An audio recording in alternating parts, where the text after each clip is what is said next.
Welcome to lecture number 11. Today we'll explore several events associated with the early Cold War in the years following World War II, from about 1945 to 1961.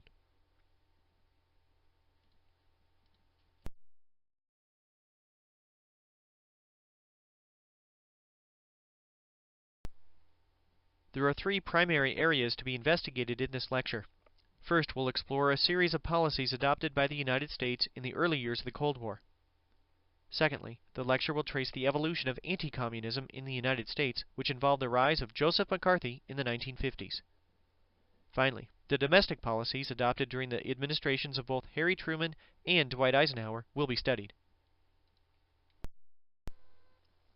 This slide provides images of the two presidents who were in office during this time period. On the left, we see Harry Truman, who was president from 1945 to 1953. On the right, we see Dwight Eisenhower, whose administration was in place from 1953 to 1961. Their views had a lot of influence over U.S. policies during this era. The context of the Cold War begins with the mutual mistrust between the Americans and Soviet Union. In some ways, this mistrust was apparent before and even during the Second World War. Here we see a photograph of the Big Three taken during the Second World War in February of 1945, shortly before the death of Franklin Roosevelt.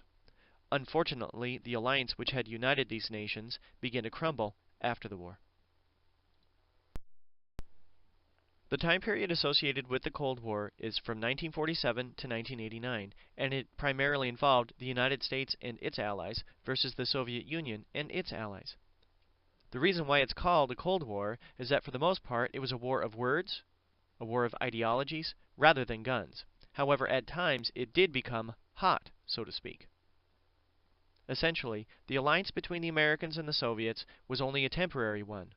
Once that common enemy of Germany was gone, the alliance became a thing of the past. There was a great deal of mutual mistrust between the Americans and Soviets on several different levels. Americans mistrusted communism in general because it involved a violent revolution and often curtailed civil liberties such as freedom of speech and freedom of religion. Toward that end, the Americans didn't even recognize the communist government in Russia until it had been in place for over 10 years. The Soviets were angered at this lack of recognition, but even more important was the lack of a second front during the Second World War until 1944. In the meantime, millions of Russians died as Stalin's country bore the brunt of Germany's advances during the war. Another area of conflict was shown with events associated with Poland. In many ways, Poland was seen as a symbol of the Second World War, because Hitler's invasion in September of 1939 sparked the involvement of Western nations in the war. At the end of the war, the Soviet Union never allowed free elections to take place, even though they had promised to do so at Yalta. Instead, Stalin wanted a buffer in Eastern Europe to prevent another invasion in the future. The Americans and other allies were not allowed any involvement in a post-war Poland. Stalin countered. He pointed out that the United States denied the Soviets any influence over the reconstruction of Japan. So the bottom line here is that there's a series of conflicting views by the Americans and Soviets as to what should happen with different parts of the post-war world. The reality of events in Eastern Europe came to the forefront when Winston Churchill delivered his famous Iron Curtain speech in March of 1946. He argued that an Iron Curtain had spread across Eastern Europe and called for an alliance of all English-speaking people to stop Soviet aggression. This map identifies the Iron Curtain as described by Winston Churchill.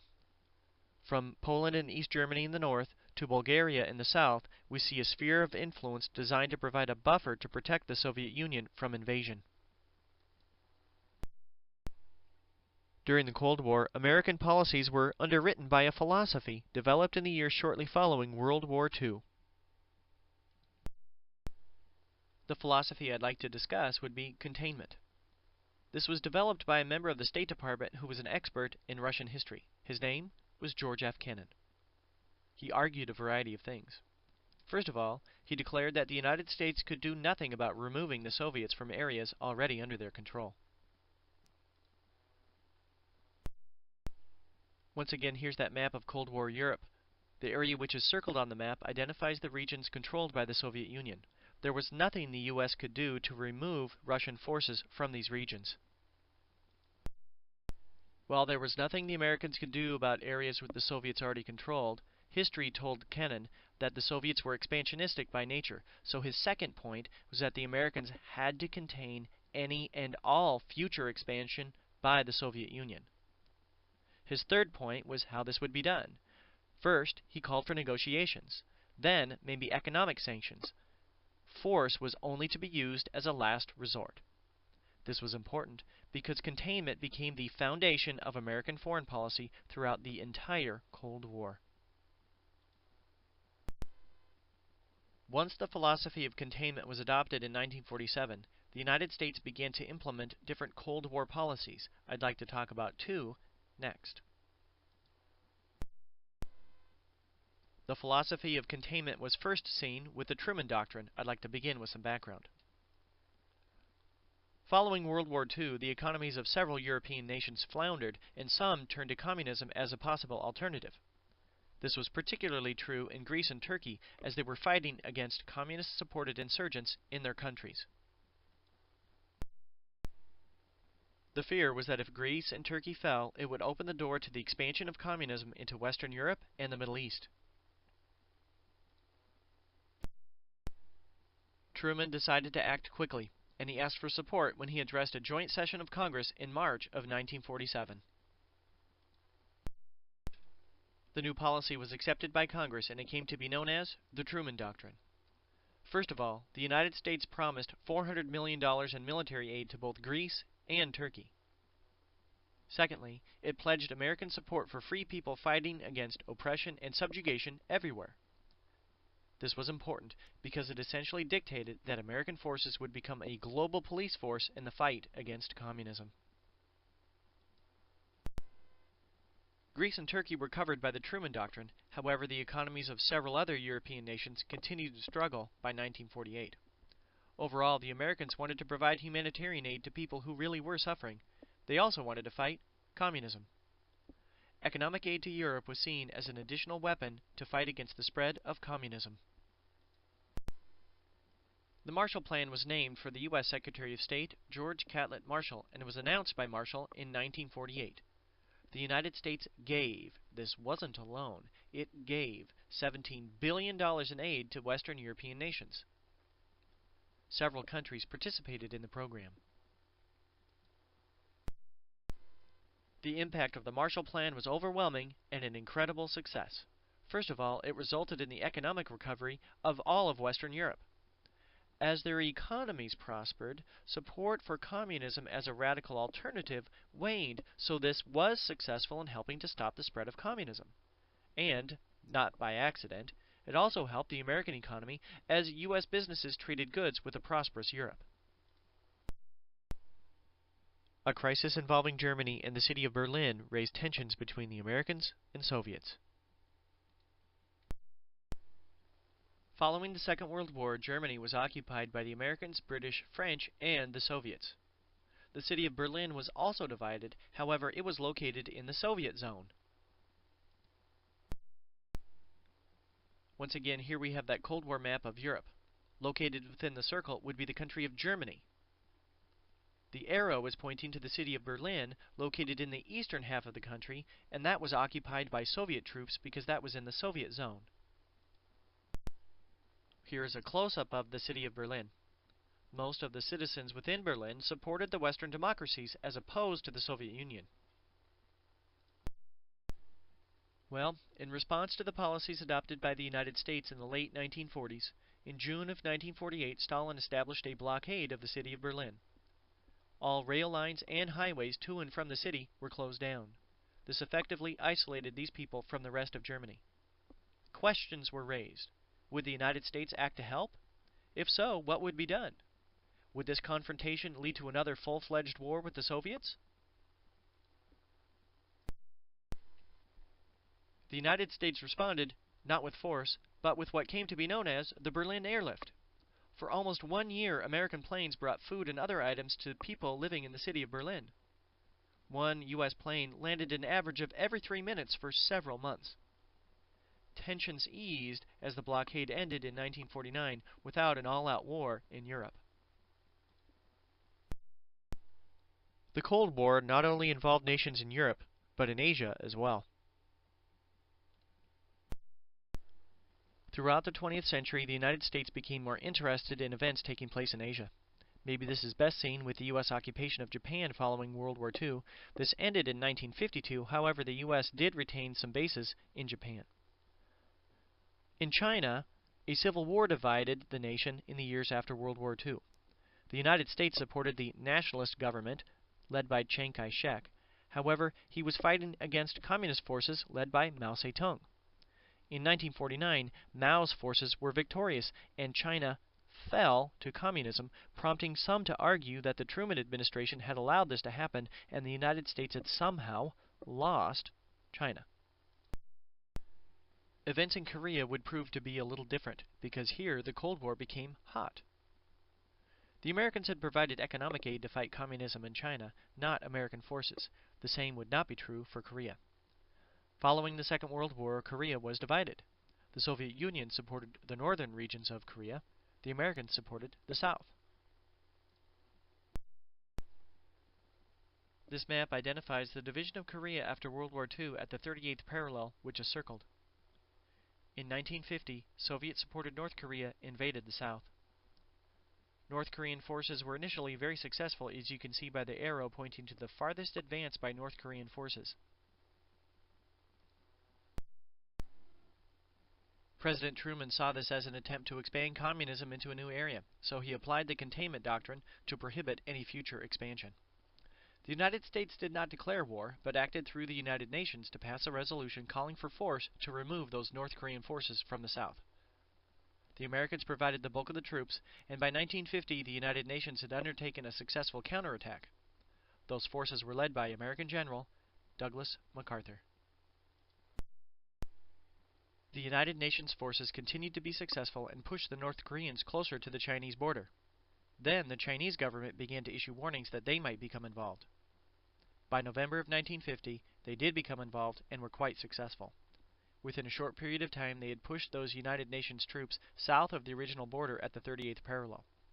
A stalemate then resulted, which lasted about 2 years. Finally, an armistice was reached, ending the fighting in 1953 after Dwight Eisenhower became president. As you can see from this map, not much territory had changed hands between 1950 and 1953. However, nearly 55,000 Americans lost their lives, about 34,000 of which were on the field of battle. Over 100,000 suffered injuries. More than 4 million Asians also died. These include Korean and Chinese soldiers, as well as possibly 2 million Korean civilians. Korea remains divided today. The lecture's focus will now switch to events involving American domestic policy, and will begin with a closer look at the election of 1948. The election of 1948 was an important one, and it pitted 3 candidates against one another. The first was Harry Truman, the Democrat. His goal was to expand the New Deal and protect additional civil rights. The second was Strom Thurmond, a Dixiecrat and former Democrat, who formed his own party in order to preserve segregation. Thomas Dewey was a moderate Republican who did not really run much of an inspired campaign because he felt he would win due to the fact that the Democrats had split over the issue of civil rights. As you can see from this map, Harry Truman won and surprised many with his victory, but many at the time supported the way he handled a series of crises during the Cold War. Here we see a famous photograph of Harry Truman the day after the election as he holds a copy of the Chicago Daily Tribune. No one expected Truman to win this election, and the newspaper had printed their headline a little bit too early.